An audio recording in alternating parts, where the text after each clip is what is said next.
Assalamualaikum warahmatullahi wabarakatuh. Kami mahasiswi dari Universitas Fajar Makassar, Fakultas Ekonomi dan Ilmu-Ilmu Sosial dari program studi S1 Akuntansi. Pada kesempatan kali ini, kami akan menjelaskan materi tentang pajak penghasilan pasal 21. Namun sebelum kami masuk dalam materi, saya akan memperkenalkan anggota kelompok saya terlebih dahulu. Yang pertama, saya sendiri, nama saya Lia Rombe sebagai pemateri pertama. Yang kedua, Nadia Putri sebagai pemateri kedua. Yang ketiga, Aldayanti Aris sebagai pemateri ketiga. Definisi PPh pasal 21. PPh pasal 21 adalah pemotongan atas penghasilan yang dibayarkan kepada orang pribadi sehubungan dengan pekerjaan, jabatan, jasa, dan kegiatan. Pemotongan PPh 21. Yang pertama, pemberi kerja, orang pribadi dan badan, cabang, perwakilan atau unit pembayaran gaji. Yang kedua, bendahara atau pemegang kas pemerintah. Yang ketiga, dana pensiun, badan penyelenggara jaminan sosial tenaga kerja. Yang keempat, orang pribadi yang melakukan kegiatan usaha. Yang kelima, penyelenggara kegiatan. Siapa saja yang dikenakan PPh 21? Yang pertama itu pegawai, yang kedua penerima uang pesangon, pensiun atau uang manfaat, pensiun, tunjangan hari tua, jaminan hari tua, termasuk ahli warisnya. Yang ketiga, bukan pegawai yang memperoleh penghasilan sehubungan dengan pekerjaan, jasa atau kegiatan lain. Yang keempat, peserta kegiatan yang menerima atau memperoleh penghasilan sehubungan dengan keikutsertaannya dalam suatu kegiatan. Penghasilan yang dikenakan PPh pasal 21. Penghasilan pegawai tetap baik teratur maupun tidak teratur. Penghasilan penerima pensiun secara teratur, uang pesangon pensiun, tunjangan hari tua atau jaminan hari tua yang dibayarkan sekaligus, yang pembayarannya melewati jangka waktu 2 tahun, penghasilan pegawai tidak tetap atau tenaga kerja lepas, imbalan kepada bukan pegawai, imbalan kepada peserta kegiatan, imbalan kepada dewan komisaris atau pengawas yang bukan merupakan pegawai tetap pada perusahaan yang sama, imbalan kepada mantan pegawai, penarikan dana pensiun oleh pegawai. Penghasilan yang tidak dikenakan PPh pasal 21. Yang pertama, pembayaran manfaat atau santunan asuransi kesehatan, kecelakaan, jiwa, dwiguna, dan beasiswa. Yang kedua, zakat atau sumbangan wajib keagamaan dari badan atau lembaga yang dibentuk atau dipisahkan pemerintah. Yang ketiga, beasiswa sebagaimana dimaksud dalam pasal 4 ayat 3 huruf I Undang-Undang PPh. Yang keempat, natural atau kenikmatan dari wajib pajak atau pemerintah. Selanjutnya saya serahkan ke pemateri kedua. Baiklah, di sini saya akan menjelaskan mengenai penghasilan PPh pasal 21. Adapun rumus yang digunakan untuk menghitung PPh pasal 21 yaitu tarif dikali dengan penghasilan bruto. Adapun tarif progresif yang digunakan dalam PPh pasal 21 yaitu 0 sampai 60 juta 5%, 60 juta sampai 250 juta 15%, 250 juta sampai 500 juta 25%, 500 juta sampai 5 miliar 30%. Di atas 5 miliar 35%. Baik, adapun besarnya PTKP bagi wajib pajak. Wajib pajak 54 juta rupiah, kawin 4 juta 500, tanggungan 4 juta 500. Ada juga penerima penghasilan tetapi tidak memiliki NPWP. Untuk penerima penghasilan tetapi tidak memiliki NPWP, maka akan dikenakan tarif lebih tinggi 20% dari tarif yang sudah ditentukan terhadap wajib pajak yang sudah memiliki NPWP. Adapun contoh perhitungan dari PPh pasal 21 yaitu Pak Kelly adalah karyawan dari PT ABC dengan penghasilan 35 juta gross setiap bulannya. Pak Kelly sudah menikah dan memiliki 2 anak dan punya NPWP. Cara menghitungnya adalah sebagai berikut. Gaji pokok setahun 35 juta dikali dengan 12 bulan sama dengan 420 juta. Biaya jabatan 5% dikali 35 juta rupiah sama dengan 1.750.000. Biaya jabatan setahun 1.750.000 dikali 12 bulan sama dengan 21 juta rupiah. penghasilan neto setahunnya ya adalah 399 juta rupiah. PTKP-nya kawin dan 2 tanggungan 67 juta rupiah. Penghasilan kena pajaknya 332 juta rupiah. PPH terhutang 5% dikali 60 juta rupiah sama dengan 3 juta rupiah. 15% dikali 190 juta sama dengan 28 juta. 25% dikali 182 juta sama dengan 45 juta 500. PPH 21 terhutang setahun sama dengan 76 juta 500. PPH 21 terhutang per bulan adalah 76 juta 500 dibagi 12 bulan sama dengan 6 juta 375 ribu. Gaji yang diterima sama dengan 35 juta dikurang dengan 6 juta 375 ribu sama dengan 28 juta 625 ribu. Sekian dari saya, terima kasih. Di sini saya akan menjelaskan mengenai contoh perhitungan PPH pasal 21. Pajak penghasilan pasal 21 atau biasa disebut PPH 21 merupakan jenis pajak yang dikenakan terhadap penghasilan berupa gaji, upah, honorarium, tunjangan, dan pembayaran lainnya yang diterima oleh pegawai, bukan pegawai, mantan pegawai, penerima pasongan, dan lain sebagainya.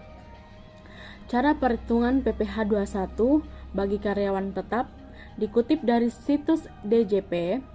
Karyawan tetap adalah karyawan yang menerima penghasilan dari jumlah tertentu secara teratur atau pegawai yang berstatus kontrak dalam jangka waktu yang telah ditentukan yang menerima penghasilan dalam jumlah tertentu secara teratur. Selanjutnya, cara perhitungan PPH 21 karyawan dengan tunjangan pajak. Cara menghitung PPH 21 karyawan atau pegawai tetap yang menerima tunjangan pajak gross up dari perusahaan tempatnya bekerja adalah dengan memperlakukan tunjangan pajak sebagai penghasilan pegawai dan ditambahkan pada penghasilan yang diterimanya. Contoh perhitungan PPH 21 secara manual untuk karyawan yang menerima tunjangan pajak adalah sebagai berikut. Farhan bekerja pada PT ABCD, statusnya belum menikah dan tidak mempunyai tanggungan. Dengan gaji bersih senilai Rp7.500.000 dalam sebulan. Perusahaan tempatnya bekerja memberikan tunjangan pajak penuh kepada Farhan sejumlah Rp35.167.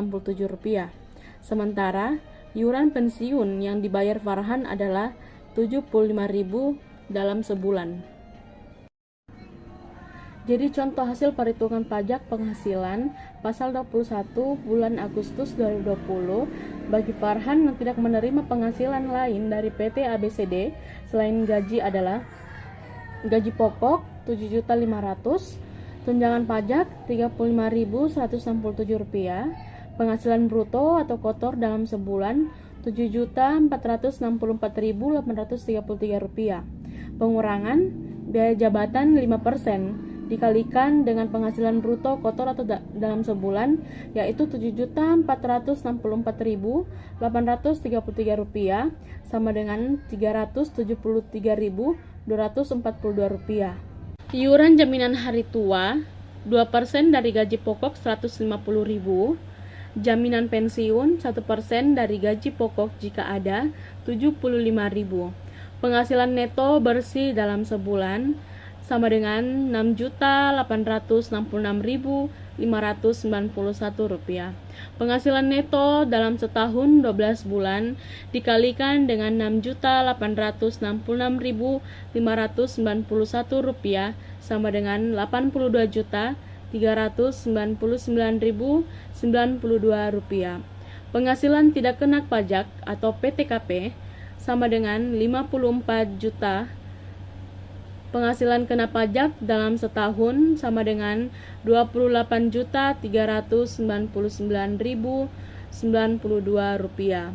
Pembulatan ke bawah 28.399.000. PPh terutang 5% dikalikan 28.399.000 sama dengan 1.419.950 rupiah.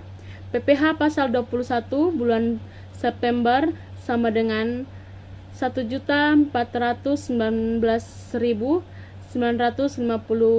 rupiah dibagi 12 bulan sama dengan 118.329 rupiah. Jika wajib pajak tidak memiliki NPWP, maka PPh 21 perlu dikalikan 120%,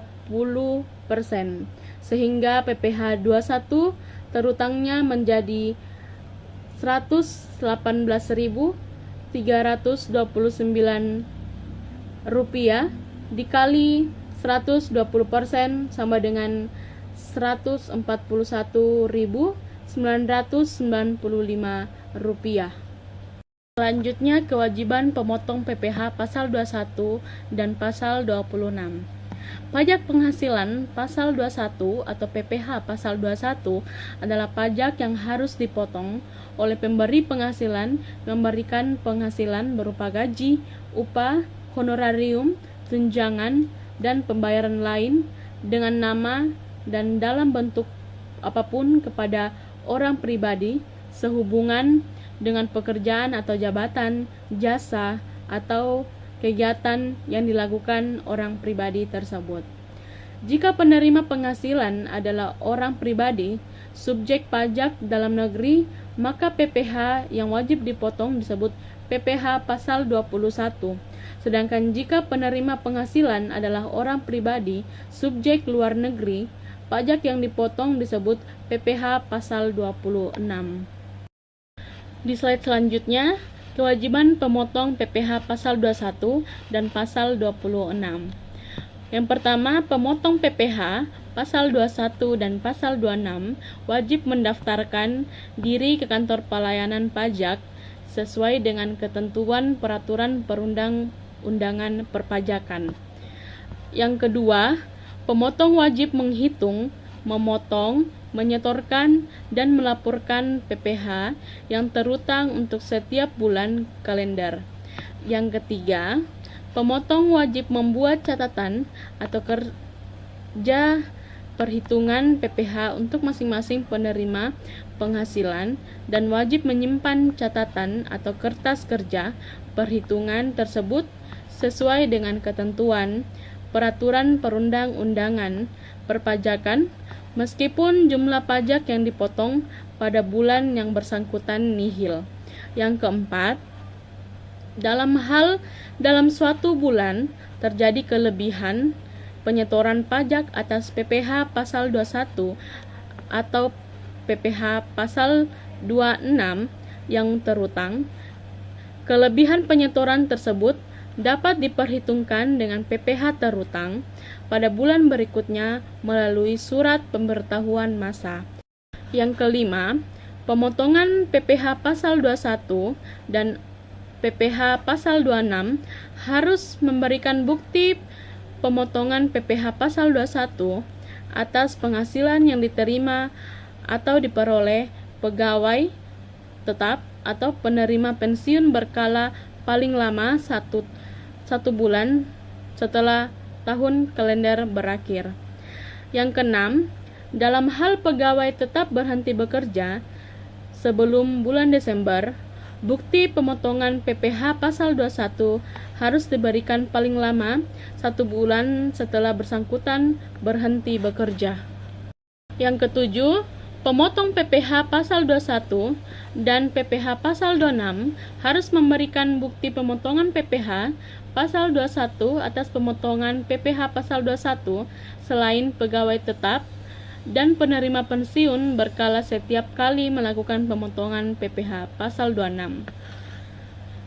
Yang kedelapan, dalam 1 bulan kalender kepada satu penerima penghasilan dilakukan lebih dari 1 kali pembayaran penghasilan, bukti pemotongan PPh pasal 21 dapat dibuat sekali untuk 1 bulan kalender.